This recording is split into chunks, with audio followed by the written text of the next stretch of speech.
Charlie, the dragon. Charlie came in contact with the dragons here 5,000 years later.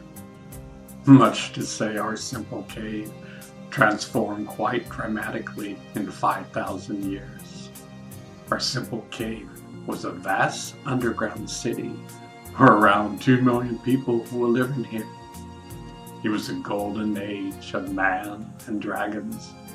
Our city name was Shambhala. Most have changed. Our way of life is so far advanced that anything has been seen on Earth. War was thousands of years behind us.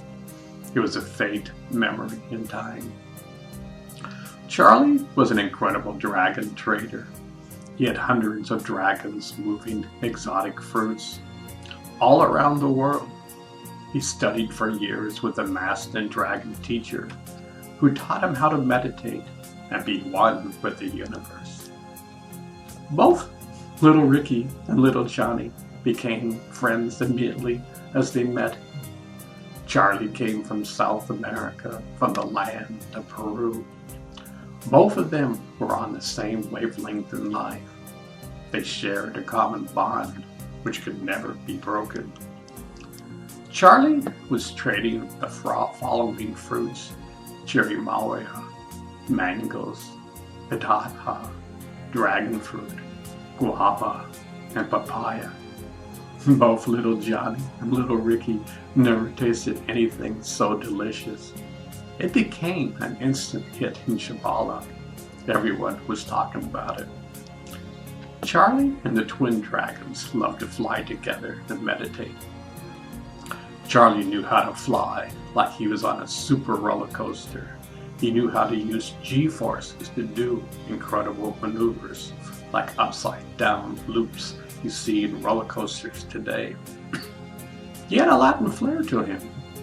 Charlie came and traded with us about 2 times a year. He had busy trade routes he established. Charlie started the Silk Road trade route years ago, and by chance discovered a conversation about the hidden city of Shambhala. Most in China and Tibet hear about our hidden city, but thought it was a myth. Charlie loved adventure. He wasn't only a business dragon, he was incredible with the arts and music. He told me one adventure that left my brother and I quite mesmerized. You see, in Peru, youngsters, humans, love to ride the ocean waves, much like dragons fly in the sky. He discovered a place in Chacama, a small, sleeping fishing village. Here, along the beach, was a vast point where you could see 10 waves breaking in the distance. The waves would follow the coastline for a mile. It was the longest wave in the world. Charlie was friends of most of the surfers.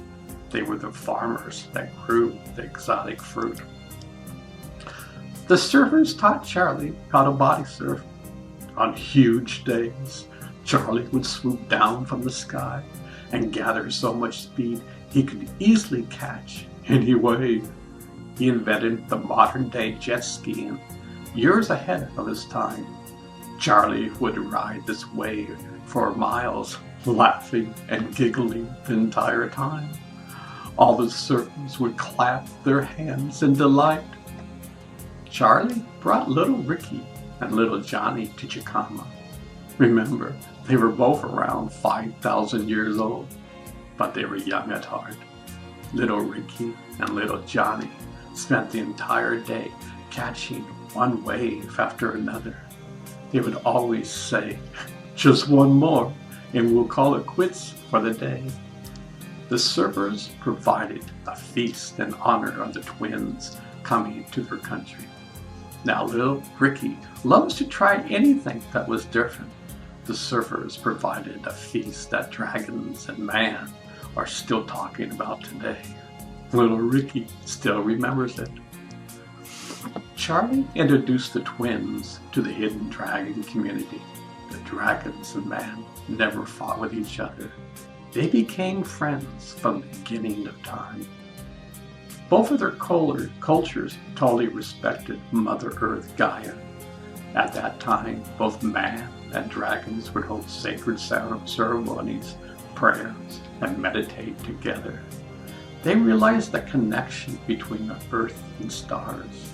You see, they knew they were stardust. They came from the stars. Meditation was the doorway to the universe within. Charlie took little Ricky and little Johnny on a tour of Americas. They saw vast civilizations in Guatemala and Mexico. They saw great pyramids all over the place. You see, David had the vision of the dragon become a reality all over the world. Charlie took them to Florida, where life was so simple. The Indians loved the dragons, visiting them. They went to Malibu, where the Chamush Indians lived. They taught the Indians how to surf the long waves during the summertime. The natives would love to watch the dragons riding the waves. You see, they only fished along the shore. This became a hit with the young locals. People are still talking about it today. At some point in time, Charlie moved to Canada, a city called Toronto. He settled down, married, and had children. Everyone loved Charlie. He gave life to the party. He loved his children and wife. Of course, he had many friends. Boy, did he have stories to tell. He could probably talk the rest of his life about his incredible journeys around the world. By this time, Charlie became one with the sun, moon, and stars. He was still in the dragon body. You could say he was enlightened. He discovered his true nature. You see, there's a point where you simply shine. Charlie just smiled and shined like the sun.